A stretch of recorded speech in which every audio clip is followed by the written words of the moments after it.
Florida Congresswoman Laurel Lee is on the task force that is looking into the first attempt on the former president's life, and she joins me now to discuss what has happened, talk further about this. Great to have you back. Welcome back, Representative Laurel Lee.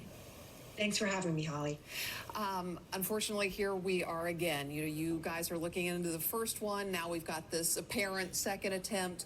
We heard President Biden say earlier today that more Secret Service resources are needed. We've heard others, echoing that in a bipartisan way. So does it need to get expedited and done right now?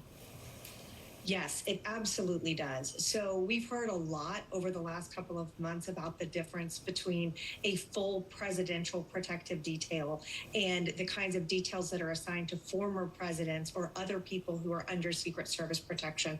But there are really two things that are important in that kind of assessment. And one is that title, where are you now? But the second is an actual review of the threat assessment and the types of threats and the types of threat profile that are really in effect for a particular person.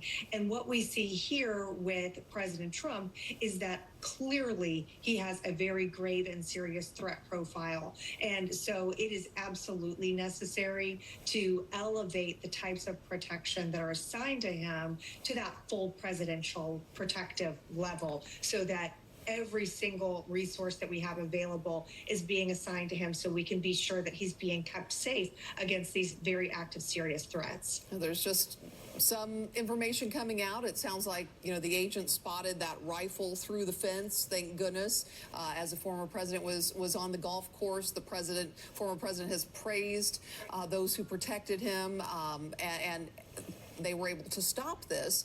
But as you investigate what happened in Butler, I know you just had another classified briefing on this. What is your level of confidence when you look at what happened at Butler? I mean, it was obvious. So many protocols, and they've admitted, were not followed. It was a mess. What is your level of confidence that the former president is being protected as he needs to be? Well, and what you just described about Butler is absolutely right, that even the protocols that were in place weren't followed. There were so many failures to properly plan for the site, to communicate on the day of the event.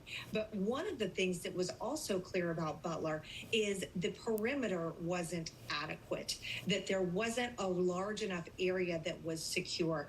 These buildings where the shooter in Butler were very close to the stage and in very clear line of sight to the stage. And that's one thing that we see in this Florida incident as well, as the shooter was able to get very close to where the president was going to be. So one thing that I think continues to be a concern is that secure perimeter large enough? There's no question that here, that immediate action by the Secret Service members who were protecting President Trump that day absolutely averted what could have been a terrible catastrophe. Their swift, decisive action, the cooperation with local law enforcement, and the bystander who was there and helped local law enforcement find this man were vital to this incident being contained, and that it isn't worse than it was. Nonetheless, I think that we still need an increased level of agents with President Trump, and we also need to be looking at the types of perimeter and the surrounding area where he is, because clearly there still is too much access, too much danger being created. The suspect had a large social media footprint, 58 years old. He tried to go fight for Ukraine. They said he was too old. He tried to recruit people. He railed against the former president, although I haven't seen anything, look like a direct, I'm going to do this kind of threat, but said Trump was a threat to democracy. Is there anything that sticks out to you? Also, he had a criminal background, including a possession of a machine gun, that should have been, he should have been on the radar if he wasn't. Well, one thing I'll say is it's absolutely clear, and I think a great thing for us to all stop and think about, that this kind of rhetoric matters.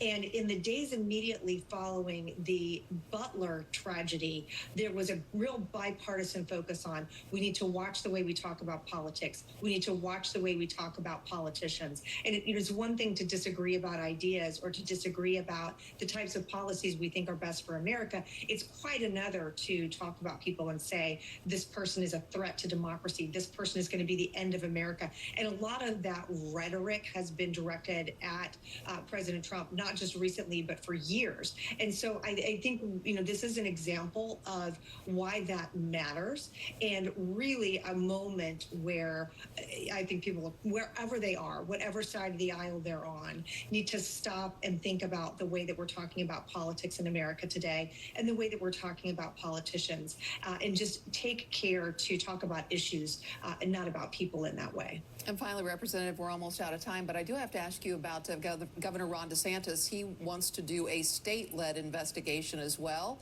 Is that something that you support? Well, certainly. I think state law enforcement was a big part of the response to this incident once Secret Service engaged this person. So, I think the key is cooperation, that if any information, any evidence that's developed, the thing that will be the most helpful to us as we go forward, not just to investigate what has happened, but also to review what's going on with Secret Service and how we can make sure that they're a successful agency.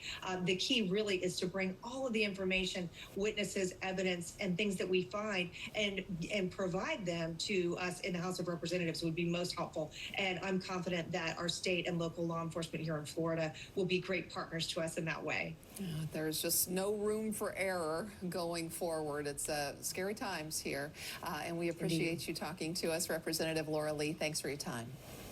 Great to be here, and thanks for having me on.